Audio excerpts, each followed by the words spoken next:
জয়, আজকের বাজার পরিস্থিতি আমাদেরকে জানাবেন।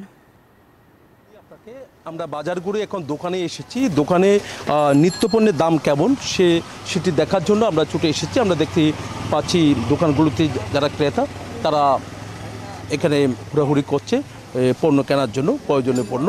দেখা যাচ্ছে রসুন থেকে নিয়ে পেঁয়াজ থেকে নিয়ে আলু সব কিছু এখানে ভরপুর দেখা যাচ্ছে। তবে পেঁয়াজের দামও কিছুটা বেড়েছে, রসুনের দামও আমরা দেখতে পাচ্ছি কিছুটা বেড়েছে। তবে স্বস্তি ফিরতে শুরু করেছে। আমরা দেখতে পাচ্ছি আলুর দামটা কিছুটা কমেছে, 25 টাকা করে কেজি। তার কারণে সাধারণ মানুষ যারা আছে সেই আলুর দামটা কিছুটা কম তারা পাচ্ছে, 25 টাকা কেজিতে তা আলু পাচ্ছে। এই কারণে তারা স্বস্তির কথা বলছেন। তবে ডিমের দামটাও আমরা দেখতে পাচ্ছি একটু স্বস্তি ফিরাচ্ছে। ডিমের দামটা কিছুটা কমেছে। ডজন তারা বিক্রি করছে 120 টাকা করে ডজন বিক্রি করছে, আবার কোনো জায়গায় 130 টাকা করেও বিক্রি করা হচ্ছে, একটু বড় সাইজ আর ছোট সাইজের মধ্যে। তবে ডিম আলু এগুলোর দাম কিছুটা কম আছে। তবে অস্বস্তি বোধ করছে যারা ক্রেতা, তারা হলো চাল নিয়ে। চালের দামটাই সবচেয়ে বেশি দাম, একেবারে 50 টাকার নিচে কোনো চাল নেই। তার কারণে তারা হতাশার কথা বলছেন। অন্তত চালের দামটা, সবারই কিন্তু চাল প্রয়োজন হয়, চালের দামটা যদি একটু কম হতো তাহলে সবার জন্য সহজ হতো বলে তারা মনে করছে। যারা ক্রেতা বাজার করতে এসছেন, চালের দাম কেমন? খুব বেশি চাউলের দাম, প্রচণ্ড বেশি। এই অবস্থায় যদি চাউলের দাম এত হয় তাহলে মানুষ কিভাবে জনগণ খাইয়ে বাঁচবে? এমনি বন্যায় 50-এর মধ্যে কোনো চাউলে নেই, 65, 70, 80 এগুলি এই টাবে। চালের দামটা বেশি পাইছেন, কিন্তু আমরা দিন মজুরি কাজতে পারতেছি না। চালের দামটা 90 টাকা, 100 টাকা, 95 টাকা এভাবে যদি তাহলে আমরা কীভাবে চলবো?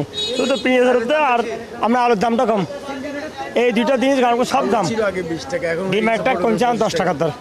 এইভাবে করে যদি আমরা চলতে পারতেছি দিন মজুরি, যে পরিস্থিতি চলতেছে এখন, আমরা শুধু চালের দামটা বেশি দাম। 1 কেজি চাল কিনতে গেলে 5,000 টাকা।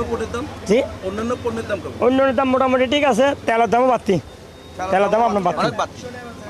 বুঝতে পেরেছেন এখানে যারা ক্রেতা তারা যেমনটা জানিয়েছেন যে চালের দামটা অন্তত একটু যদি কম হতো তাহলে সবার জন্য সহজ হতো বলে তারা মনে করছেন। চালের দামটাই সবচেয়ে বেশি বলে মনে করছেন, যেটি সবচেয়ে বেশি প্রয়োজনীয় সেটির দামটাই অনেক বেশি। একই সাথে কাঁচা বাজার ঘুরে যেমনটা দেখেছি সবজির দামটা বেড়েছে, একই সাথে মাছ মাংসের দাম কিছুটা বাড়তে শুরু করেছে। তবে সেখানেও যদি একটু দাম কমে তাহলে সাধারণ নির্ময়ের মানুষ যারা আছেন তাদের জন্য সহজ হবে। এই ছিল আমার এখানকার সর্বশেষ। ফিরে যাচ্ছে আমার সহকর্মী ঢাকার বাজারে আছেন মৌয়ের কাছে।